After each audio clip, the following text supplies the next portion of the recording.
بسم اللہ الرحمن الرحیم۔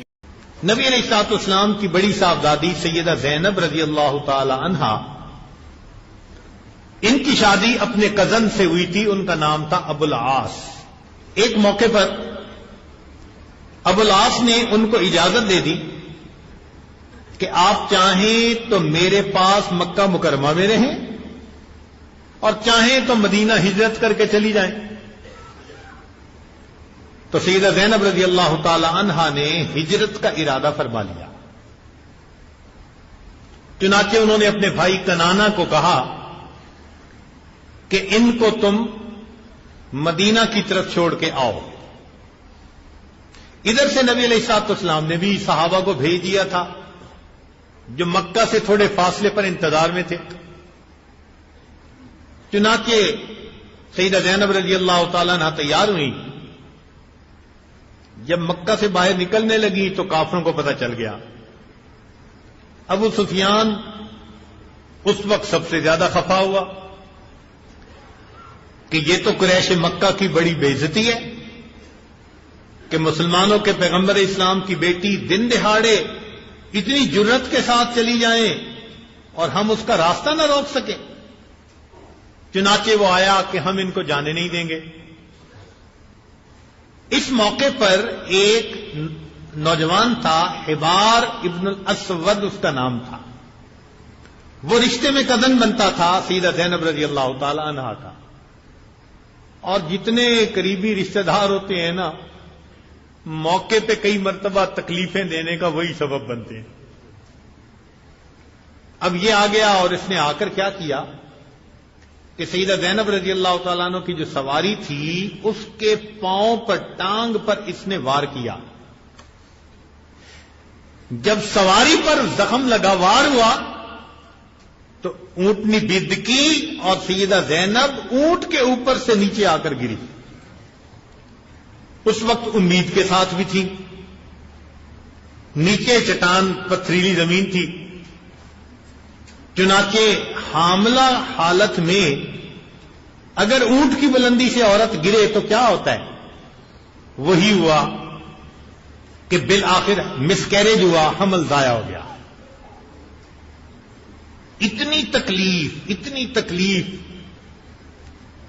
خیر، ابو سفیان نے کہا کہ بھئی آج ان کو تم واپس لے جاؤ اور کل چپکے سے ان کو یہاں سے نکال دینا، ہم پھر اس وقت اس کا راستہ نہیں روکیں گے۔ بات کرنے والے کو اتنا تو کہہ دیں گے نا کہ ہاں ہم نے ایک مرتبہ ان کا راستہ روکا تھا۔ چنانچہ سیدہ زینب رضی اللہ تعالی عنہا کو اس تکلیف کی حالت میں مکہ مکرمہ سے مدینہ کا سفر کرنا پڑا۔ اس زمانے میں 15 دن لگا کرتے تھے سواری پر۔ سوچیں، ایسی تکلیف اور پھر مشقت بھرا سفر۔ چنانچہ سیدہ زینب رضی اللہ تعالیٰ عنہا جب مدینہ طیبہ پہنچی تو تکلیف سے ان کی حالت بہت بری ہو چکی تھی۔ نبی علیہ السلام نے اپنی بیٹی کو، جگر گوشہ کو اس تکلیف کی حالت میں دیکھا تو مبارک آنکھوں سے آنسو آ گئے اور فرمایا کہ میری اس بیٹی کو دین کی خاطر جتنا ستایا گیا اتنا کسی دوسرے کو نہیں ستایا گیا۔ اور یہی زخم بالآخر ان کے لیے بعد میں وفات کا ذریعہ بنا۔ اب سوچئے کہ جس بندے نے ایسا زخم لگایا کہ بیٹی کی موت ہو جائے، وہ کتنا بڑا دشمن ہوتا ہے۔ بندے کا بس چلے تو کیا کرے اس کے ساتھ؟ جی تو یہی چاہتے ہیں نا کہ گلا گھونٹ دے، اس کا سر اس کے جسم سے جدا کر دے۔ لیکن ہوا کیا کہ جب مکہ فتح ہوا تو حبار ابن الاسود اس کو اپنے کیے کا پتہ تھا۔ وہ جدہ کی طرف بھاگا کہ میں کسی دوسرے ملک چلا جاؤں۔ راستے میں خیال آیا کہ میں نے کیا سو کیا، مگر سنا یہ ہے کہ مسلمانوں کے پیغمبر اسلام تو بہت معاف کرنے والے ہیں۔ چلو آزما لیتا ہوں. وہ واپس آیا اور نبی علیہ الصلوۃ والسلام کے سامنے آتے ہی اس نے کہا جی کہ آپ مجھے معاف کر دیں، میں نے واقعی بہت برا کیا تھا، میں غلطی تسلیم کرتا ہوں. اللہ کے پیارے حبیب صلی اللہ علیہ وسلم نے اپنی بیٹی کے اس قاتل کے گناہ کو بھی معاف فرمایا. ہم لوگوں سے زبان سے نکلے ہوئے لفظ کو معاف نہیں کر سکتے.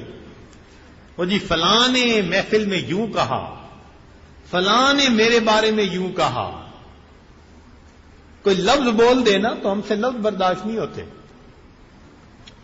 ایسے دشمنوں کو معاف کرنا تو بہت دور کی بات.